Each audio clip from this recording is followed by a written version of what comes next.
my name is Allison. This is Janelle. We are two of the patient coordinators here at Victory Men's Health in St. Louis. And today we're going to be doing a little Q&A on one of our favorite vitamins, vitamin D3. So Janelle, what is vitamin D3? Great question. So vitamin D is something naturally occurring that all of us have in our bodies already. We can get some through sunlight or food sources, but it's interesting because although it's called a vitamin, it's actually a prohormone in our body. So it turns on almost every gene in our body and is a communicator in all of our cells. Got it. Communicator, that's a good word.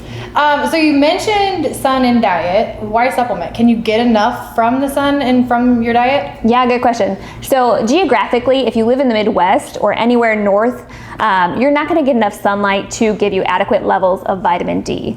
There's also research showing that the sun exposure itself has a higher risk of giving you skin cancer, that it's better to just supplement in the first place to get adequate levels. Okay, so levels. Talk about levels.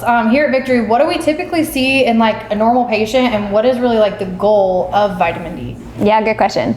Almost every patient is surprised when they see their low levels of vitamin D, and it's just so common. We see thousands of patients, and I've rarely, if ever, seen someone come in with optimal levels. We're saying optimal is in the 60 to 80 range. Most patients come in deficient underneath 30, usually in the 19s, teens. I mean, they're severely deficient in vitamin D, and it's just an epidemic that we're all exposed to. I actually told a patient the other day, I said, if I see a patient come in with good vitamin D levels, I always ask, what are you taking for vitamin D? Because it's almost always not natural. They have to be supplementing something. So speaking of supplements, here at Victory, what do we offer? Yeah, good question.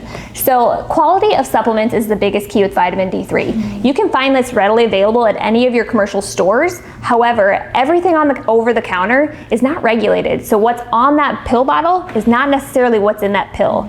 It also does not mean it's well absorbed in the gut. So we have a couple options, and it's based on absorption of the patient. So one, we're looking at blood levels. Two, we look at a micronutrient test, which also looks at the cellular level of absorption, and that might choose for a patient what's the best option.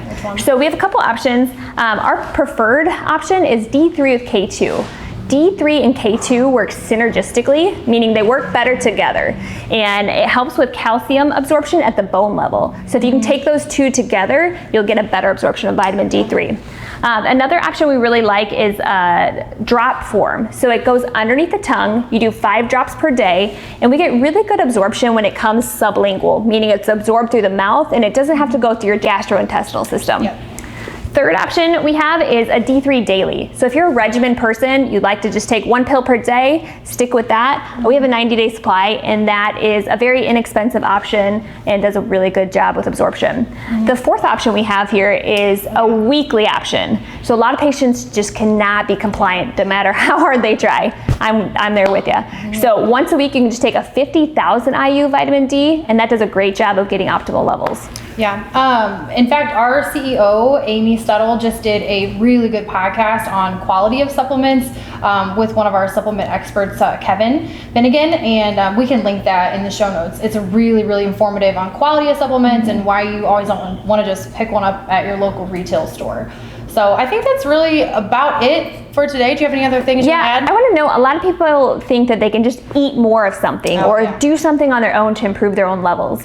I'll give you an example of that. Most patients say, well, I drink a ton of milk, so why am I not getting enough vitamin D? Well, I'm always in the sun. Yeah. So an example of that is vitamin D. If you drink 1 cup of milk, you're getting 100 IUs of vitamin D. We need a minimum of 5,000. So you'd be drinking 50 cups of milk every day, which is just impossible. So a lot of times our foods are fortified with the vitamins as well, meaning that they have to add it on the back end to get absorption of that. It's just not the preferred method of taking it. Yeah, so supplement. Everyone should supplement. That's the takeaway. If you want to know more, we have plenty of information about vitamin D on our Instagram, Facebook, website, victorymenshealth.com, but we'll link some information for you. But really that podcast is going to be a great place to start to learn more.